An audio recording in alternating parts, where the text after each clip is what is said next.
Tapping వ్యవహారంలో తీగలాగితే డొంక కదులుతోంది. ఎస్ఐబి మాజీ డీఎస్పీ ప్రణీత్రావు విచారణలో కీలక విషయాలు వెల్లడించారు. సుమారు 1200 మంది ఫోన్లు ట్యాప్ చేసినట్లుగా ప్రణీత్రావు అంగీకరించారు. ఫోన్ ట్యాపింగ్ కేసుకు సంబంధించి ఆయన వాంగ్మూలంలో పేర్కొన్న కీలక విషయాలు బయటకు వచ్చాయి. ప్రధానంగా ప్రతిపక్ష నేతలపై నిఘా పెట్టామని, వారికి వెళ్లే డబ్బును అడ్డగించి పట్టుకుంటున్నట్లుగా పేర్కొన్నారు. నేతలు, జడ్జీలు, స్థిరాస్తి వ్యాపారుల ఫోన్ ట్యాపింగ్ చేసినట్లు అంగీకరించారు. కన్వర్జేషన్ ఇన్ఫర్మేషన్ ల్యాబ్ సాఫ్ట్వేర్ స్థాయిలతో ట్యాపింగ్ కు పాల్పడినట్లుగా తెలిపారు. కాంగ్రెస్ అధికారంలోకి వచ్చాక ట్యాపింగ్ ఆపివేయాలని ప్రభాకర్ రావు నుంచి ఆదేశాలు అందినట్లు చెప్పారు.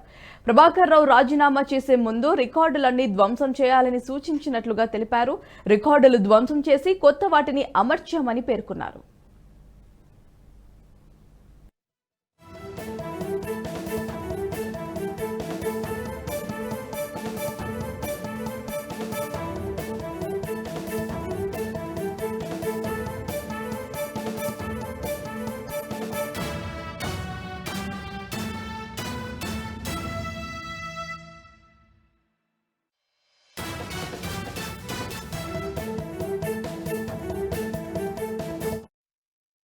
ఈ వీడియో మీకు నచ్చినట్టయితే లైక్ చేయండి, 10 మందికి షేర్ చేయండి. అలాగే కామెంట్ల రూపంలో మీ అభిప్రాయాలను మాతో పంచుకోండి. Nationalist hub group of channels ను సబ్స్క్రైబ్ చేసుకుని తెలుగునాట జాతీయవాద జర్నలిజాన్ని ప్రోత్సహించండి. ఈ వీడియో కింద ఉన్న బెల్ ఐకాన్ పై క్లిక్ చేయడం మర్చిపోవద్దు.